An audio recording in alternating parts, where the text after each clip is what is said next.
Salam alaikum. J'espère que tu vas bien. Ça fait un moment que j'ai pas fait de vidéo.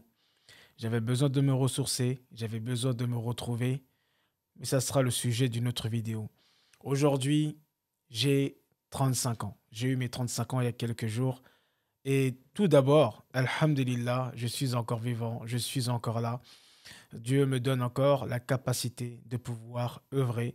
Donc, j'espère vraiment pouvoir profiter de ce temps qui est limité pour pouvoir œuvrer, pour pouvoir être meilleur et, Inch'Allah, pouvoir accéder au paradis. Alors, comme tu le sais, chaque année, j'aime bien, voilà, je l'ai fait à 33 ans, 34 ans, je partage quelques conseils ou quelques des expériences de ma vie pour que ça puisse t'inspirer ou pas. Et en tout cas, moi, laisser une trace un petit peu de ce qui se passe et des différents changements qui se passent dans ma vie. Comme tu sais, nous sommes des êtres d'évolution, nous sommes des êtres de changement.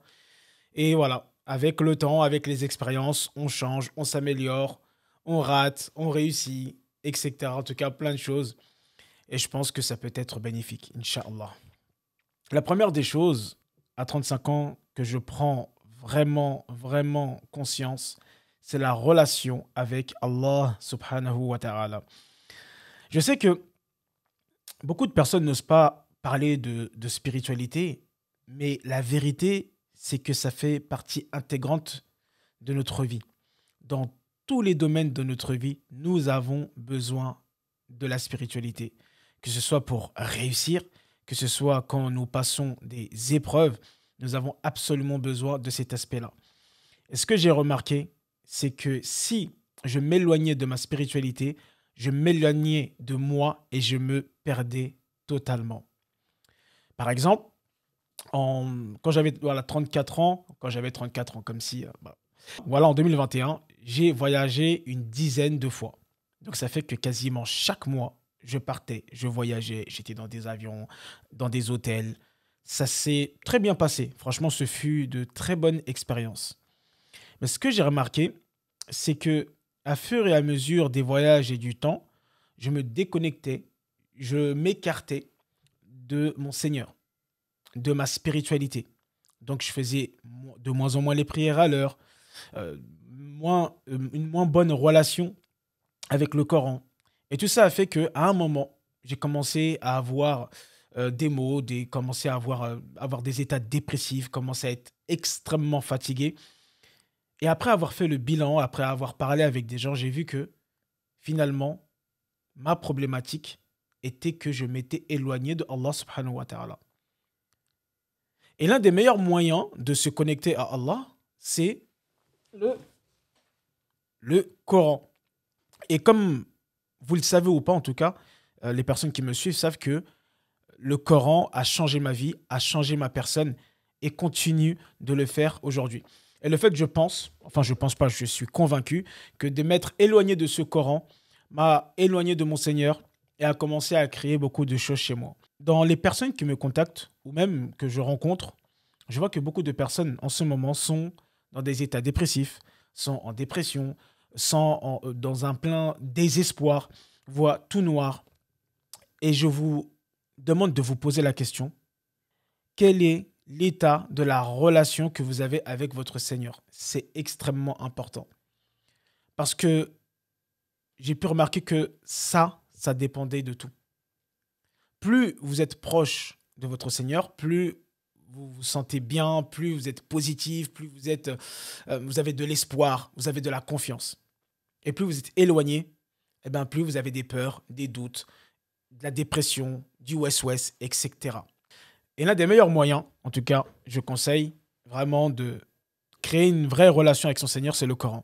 Et justement, posez-vous la question, quelle est la relation que j'ai aussi avec le Coran? Parce que ça va fortement déterminer la relation que vous avez avec votre Seigneur. Plus vous êtes proche du Coran, plus vous êtes proche de votre Seigneur. Moins, plus vous vous éloignez du Coran, plus vous vous éloignez de votre Seigneur. Après, ce ne sont que mes croyances. Voilà ce que je vois, en tout cas à 35 ans. Faisons attention. Si, pour la plupart des personnes qui me suivent, ont décidé de dire La ilaha illallah Muhammadur Rasulullah, nous devons vraiment œuvrer dans ce sens. Deuxième chose aussi que je prends conscience à 35 ans, ah, je fais l'ancien, mais voilà, c'est vraiment des choses que j'ai envie de partager, c'est de s'aider soi-même. C'est vrai que notre religion nous appelle à aider les autres, à vraiment donner, que ce soit aux pauvres, aux nécessiteux, aux gens, d'être bien avec le monde entier, avec l'humanité. Et c'est des valeurs que je porte et que je continuerai de porter, Inch'Allah. Mais j'ai remarqué que ces derniers temps, j'ai aidé beaucoup de personnes. Voilà, je me suis mis une pression pour aider beaucoup de personnes, pour donner, pour partager, que ce soit de l'humanitaire, que ce soit à travers des coachings, que ce soit à travers des vidéos, que ce soit à travers énormément de choses. J'ai vu que je passais beaucoup de temps à aider les autres. Et la problématique, c'est pas d'aider les autres, c'est de s'oublier soi-même. C'est vraiment ça la problématique. C'est de s'oublier soi-même. Je pense qu'il faut aider les autres. C'est même pas je pense, j'en suis sûr et convaincu. Mais il faut faire très attention à s'aider soi-même. C'est bien, par exemple, de vouloir permettre à un maximum de personnes de réussir. Mais est-ce que toi, tu as réussi? Est-ce que toi, tu t'es donné les moyens de réussir? Parce que finalement, la meilleure motivation, la meilleure inspiration, la meilleure chose que tu peux faire pour aider des gens, c'est de réussir toi-même. Parce que plus toi, tu vas réussir, plus tu vas être un exemple et plus tu donneras envie aux gens de réussir. Donc faisons attention, moi le premier, à faire très attention à s'aider soi-même, à réussir soi-même. Et plus on va réussir, plus ça permettra et ça donnera l'envie à d'autres personnes de réussir. Et je suis tombé récemment sur un texte d'un cheikh que j'ai trouvé très intéressant et que je vais partager avec toi. Celui qui connaît vraiment son âme s'occupe tellement de sa réforme qu'il se désintéresse des défauts des gens. Celui qui connaît vraiment son Seigneur s'occupe tellement de lui qu'il oublie les passions de son âme. Le plus grand perdant des gens dans le marché de la vie, qu'il a conclu, est celui qui s'est tellement occupé de lui-même qu'il a oublié Allah. Pire que lui, celui qui s'est tellement occupé des gens qu'il a oublié sa propre personne. Attention à ne pas oublier l'essentiel. Et je trouve ça vraiment très intéressant, très pertinent. Donc, aidons les gens. Ça fait partie de nos valeurs. C'est très important. Et Dieu, il aime ça. Mais ne nous oublions pas. Ne nous oublions pas. Travaillons sur nous. Évoluons, développons, apprenons. Devenons meilleurs. Et c'est comme ça qu'on va pouvoir aider d'autres personnes. Parce qu'on ne peut pas donner ce qu'on n'a pas. Et si on fait ça, à un moment, on va se retrouver fatigué, épuisé. Et quand on va regarder finalement dans sa vie, on va se poser des questions, on va se dire, mais finalement, qu'est-ce que j'ai fait dans ma vie? Quand je regarde aujourd'hui ma vie concrètement, pour moi, qu'est-ce que j'ai fait? C'est un peu égoïste, je l'avoue. Oui, c'est un peu égoïste. Mais je pense qu'il est très important, en tout cas là aujourd'hui, j'en prends conscience, de s'occuper de soi. Troisième chose, relation familiale. Alors, c'est pas toujours facile. Moi, le premier, d'avoir de bonnes relations avec sa famille, avec ses proches, c'est plus compliqué. Mais on se doit de vraiment faire un maximum pour entretenir les liens de parenté. D'ailleurs, j'étais à la mosquée ce vendredi et c'est ce que nous répétait l'imam. Il a vraiment axé sur ce sujet de montrer l'importance des liens de parenté. Aujourd'hui, nous vivons dans une ère de réseaux sociaux où on a cette impression que nous sommes des êtres sociaux, on est là, on communique, on échange. J'ai vu mon cousin, j'ai vu mon père, j'ai vu ma mère à travers un téléphone. Et c'est comme si ça devenait à la réalité. Or qu'on est très très loin de ça.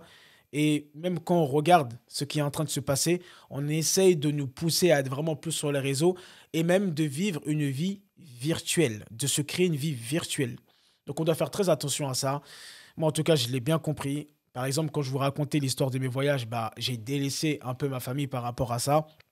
Mais là, cette année, voilà, j'ai voyagé 2 ou 3 fois.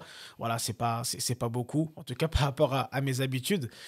Et voilà, je profite plus de la famille, je vois grandir mes enfants, je profite plus de ma femme, je profite plus de mes parents, je profite plus de mes frères et sœurs.